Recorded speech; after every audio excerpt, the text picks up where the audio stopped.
Thank you very much. You may be seated.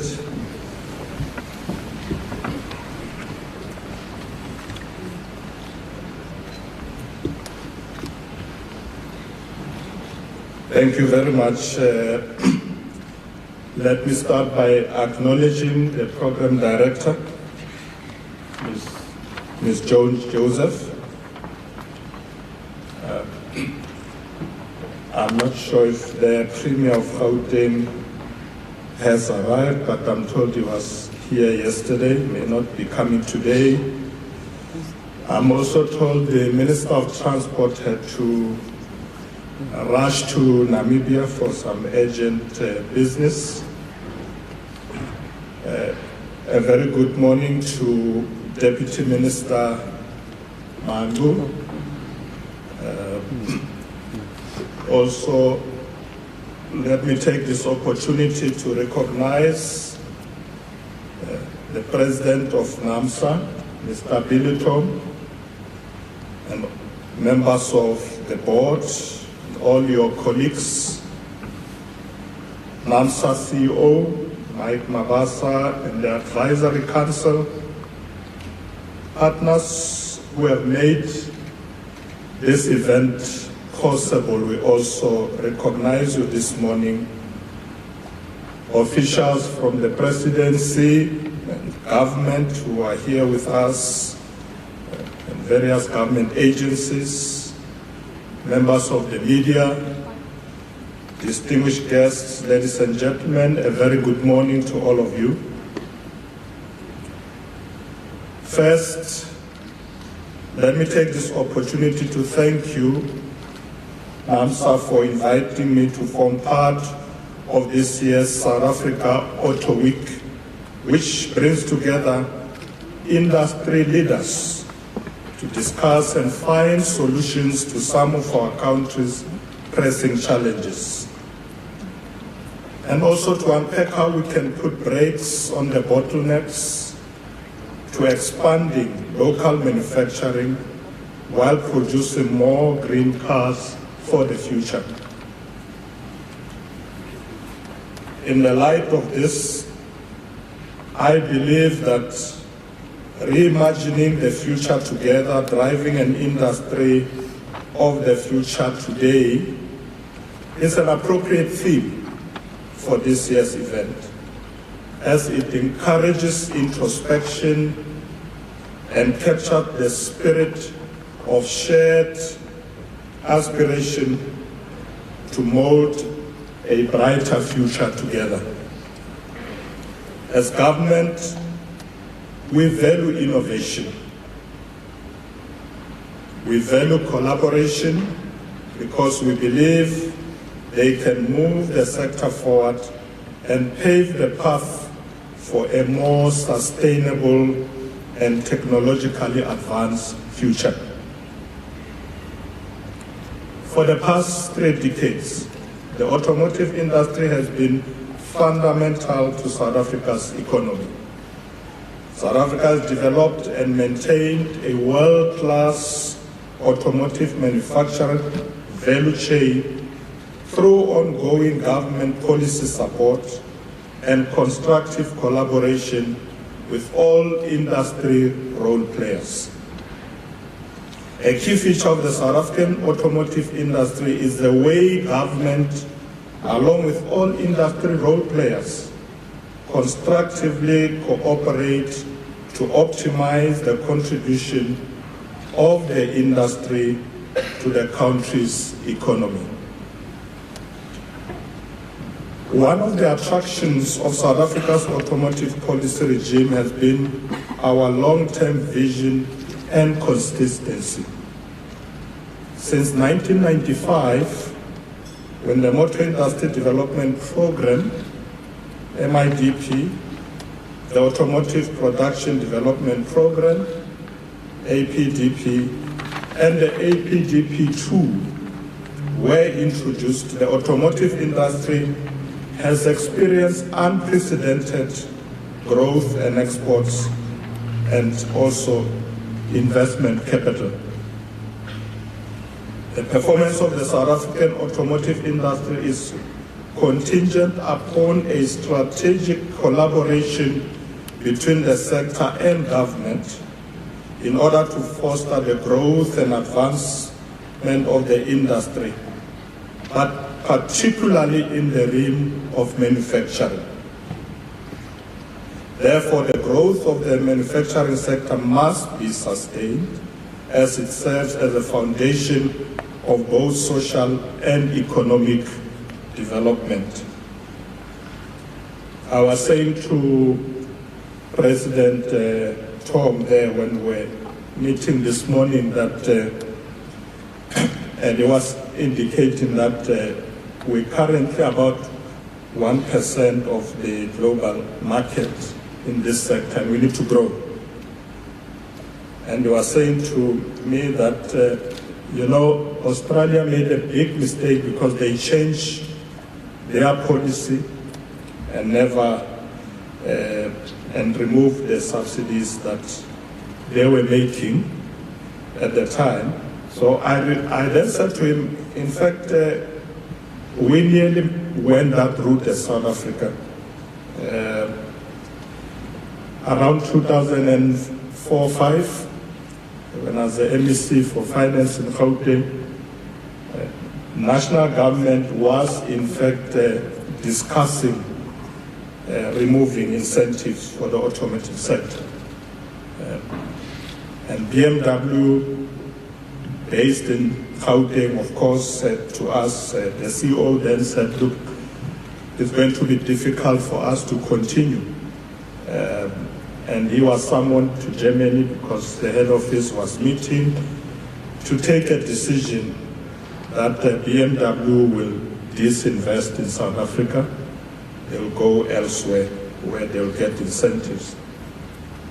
So it was a very difficult challenge, particularly for Gauteng, because the automotive sector is big here, as you have heard, in Gauteng and the Eastern Cape. So the premier of the time, Mr. Mashatile, said to me, look, I think you should go to Germany and try and persuade them not to leave. So I said, okay, that's fine, but what do I give them? He says, look, go promise them that we will relook at this matter. So I said, no, that's not enough. These people, they are going to take a decision to leave. So he said, what we should do, what should we do? So I said to him, you phone President Mbeki and convince him that we're going the wrong way. Because if you do so, then I'll be more empowered to engage with BMW in Germany. But anyway, I left and I kept calling him on the way. Have you spoken to the president? And at some point I got the good news, said, look, I spoke to the president, they are going to relook at this matter and probably to ensure that the policy stays. So I had a successful trip in Germany. I was able to engage with BMW, and today, 50 years later, they are still here.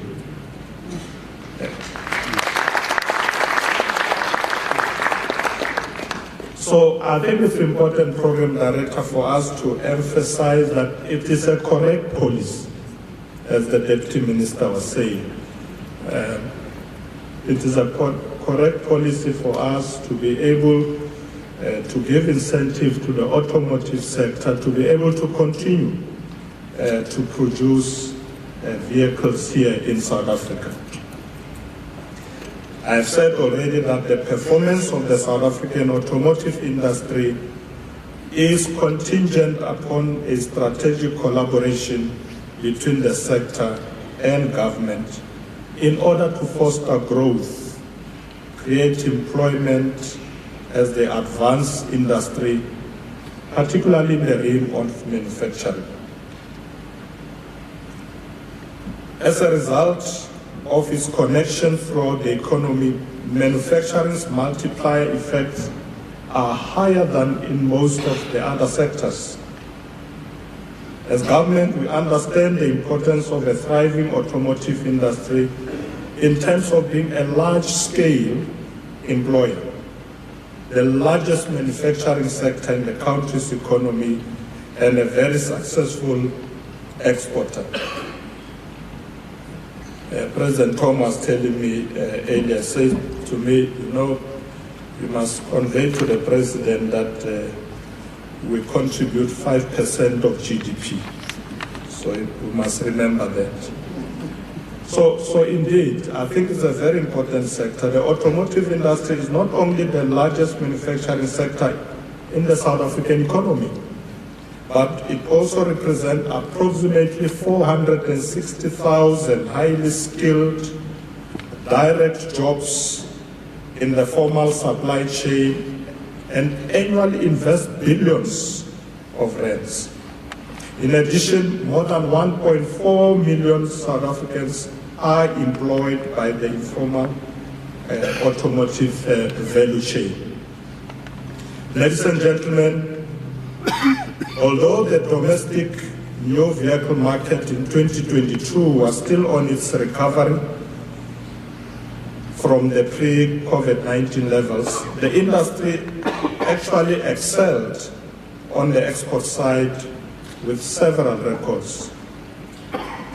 South African vehicle and automotive component exports reached a record 227.3 billion rands in 2022, representing 12.4% of total exports, with vehicle exports reaching 157 billion rands and automotive component exports reaching 70.3 billion rands. South African total automotive trade under the APDP2, including exports and imports, amounted to 435 billion rands in 2022 and comprised a significant 16.5% of South Africa's total trade GDP. In today's rapidly evolving global economy, it is imperative that we take a moment to deeply contemplate and appreciate the immense potential that lies in the harmonious convergence of effective industrial policy and the influx of foreign direct investments. Investment by the 7 original equipment manufacturers, OEMs,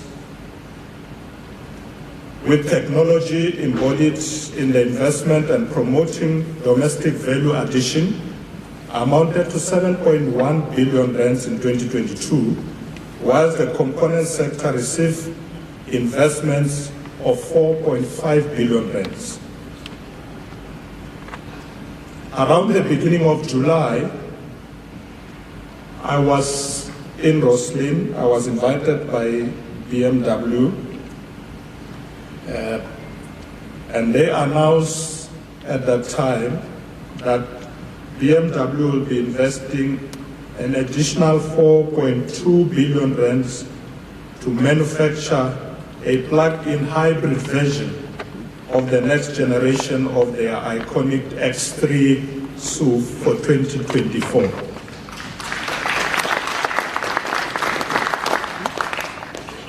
BMW team further informed me that the Roslyn plant will make both petrol and diesel-powered X3s, and it will be the only BMW plant in the world that makes the hybrid.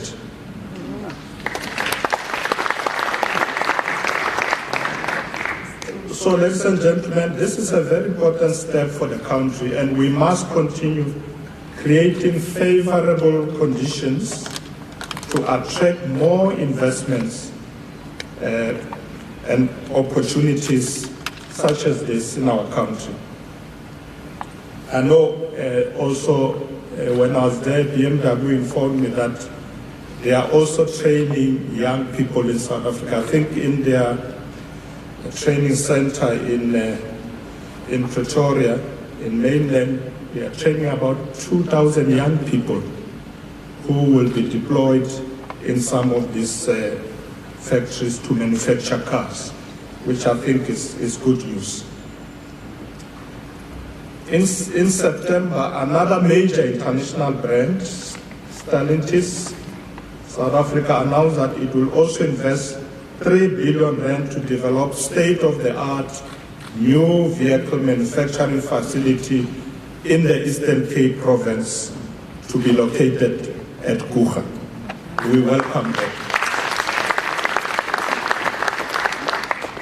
Ladies and gentlemen, these announcements are encouraging and they show a lot of faith in our economy, despite the difficulties we have been facing, particularly since COVID-19. Those who have invested in South Africa over the years have our deepest gratitude, and we assure prospective investors that the country is open for business, and that as government we will do everything in our power to safeguard and improve the value of your assets for the foreseeable future.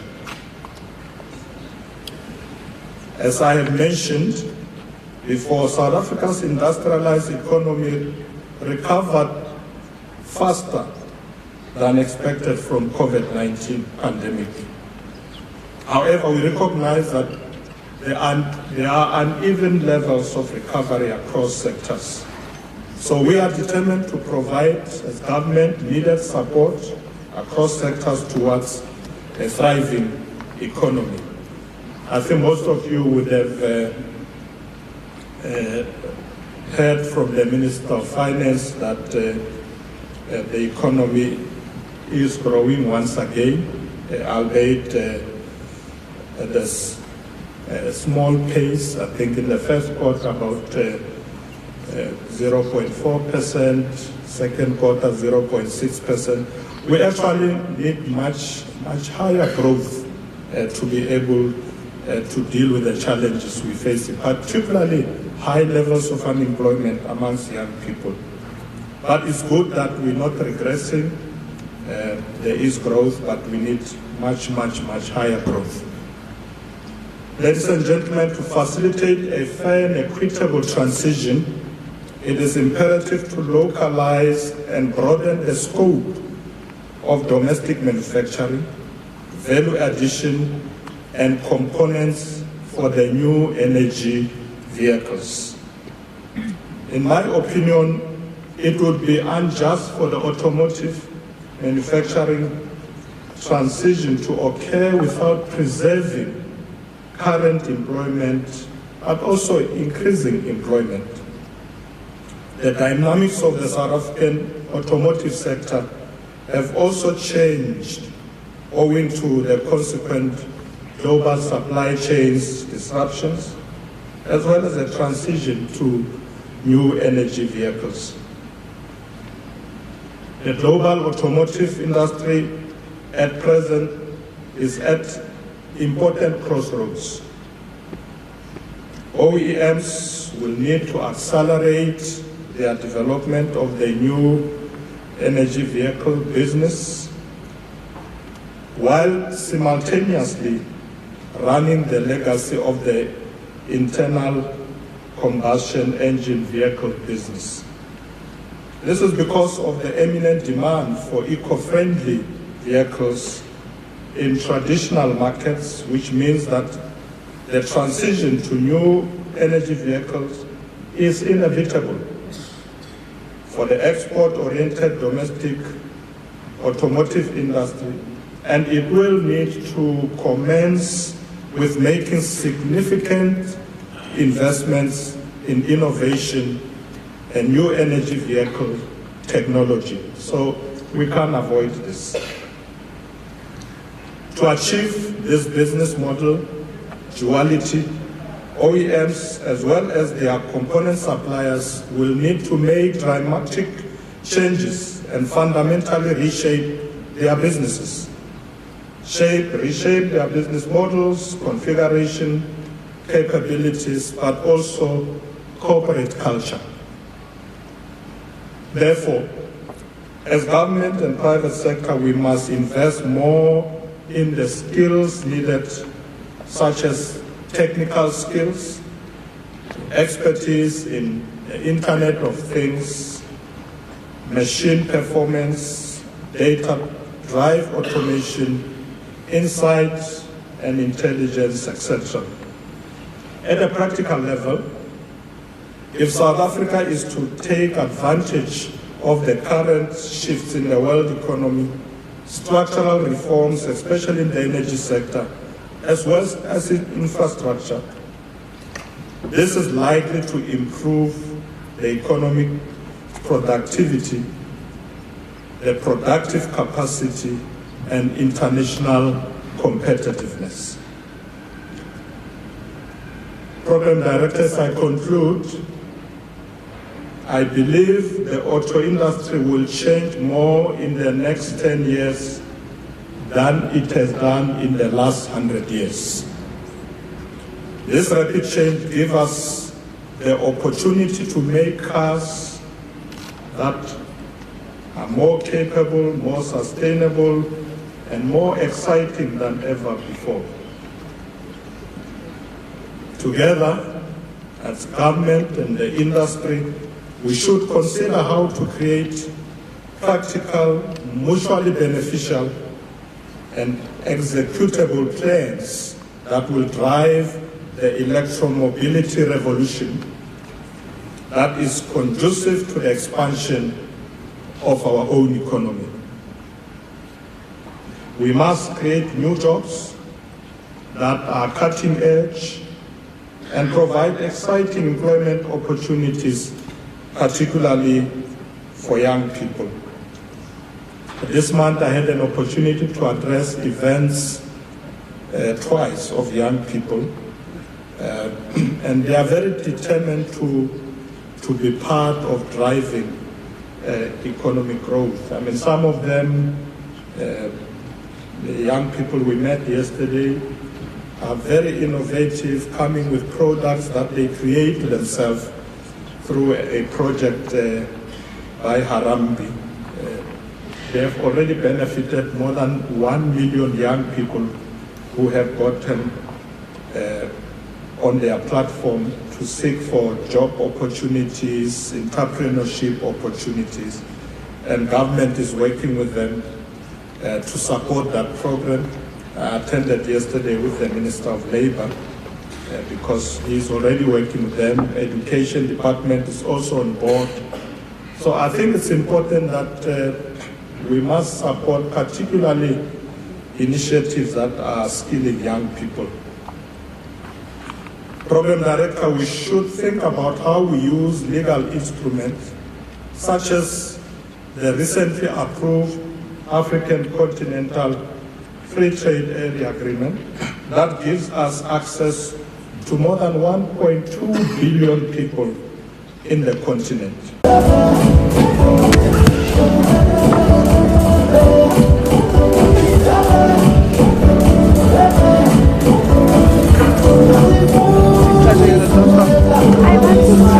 I spoke to him, he's like a bum and